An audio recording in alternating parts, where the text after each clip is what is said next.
Bonjour à tous et bienvenue à votre édition L'Info.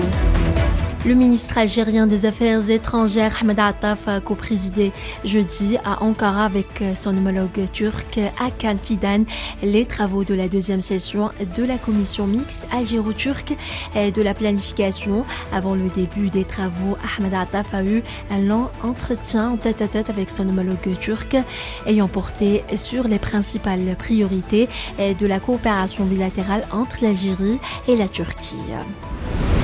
Le chef de la diplomatie algérienne a fait état hier à Ankara de la préparation d'une série d'accords entre l'Algérie et la Turquie dans plusieurs domaines qui seront signés à l'occasion de la visite prévue prochainement en Algérie du président turc Recep Tayyip Erdogan à l'invitation de son homologue algérien Abdelmajid Tebboune. Par ailleurs, Ahmed Attaf a été reçu par le président de la Grande Assemblée nationale de Turquie, avec lequel il a passé en revue l'évolution qualitative des relations algéro-turques et les perspectives de leur élargissement continu, notamment dans le domaine parlementaire.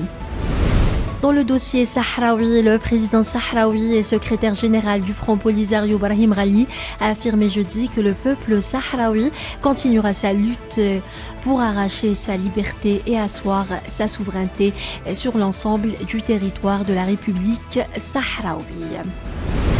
Des parlementaires cubains ont réitéré leur solidarité et leur soutien à la lutte du peuple sahraoui pour son droit inaliénable à l'autodétermination et au parachèvement de sa souveraineté sur l'ensemble du territoire de la République arabe sahraoui démocratique. La Palestine a appelé de nouveau la communauté internationale à fournir la protection internationale au peuple palestinien et prendre les mesures nécessaires pour sanctionner l'entité sioniste pour ses crimes commis dans les territoires palestiniens occupés, a rapporté jeudi soir l'agence de presse WAFA.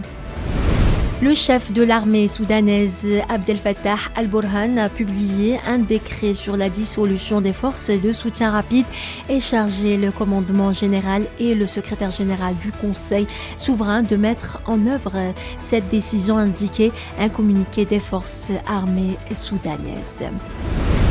Le Premier ministre libanais Najib Mikati a appelé jeudi les différents partis politiques à s'unir et à accélérer l'élection d'un nouveau président pour traiter les questions urgentes au Liban.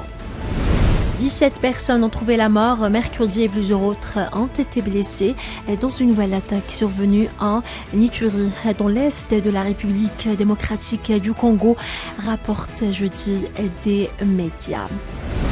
Le président libérien George Weah, candidat à sa réélection, a lancé jeudi à Monrovia devant plusieurs milliers de personnes sa campagne pour la présidentielle du 10 octobre, couplée à des élections législatives selon des médias.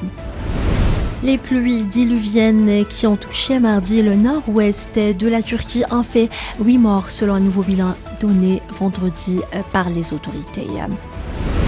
La métropole chinoise de Shenzhen Sud, limitrophe de Hong Kong, est touchée depuis jeudi par des pluies torrentielles les plus importantes jamais enregistrées depuis le début des relevés météorologiques en 1952 selon les médias d'État.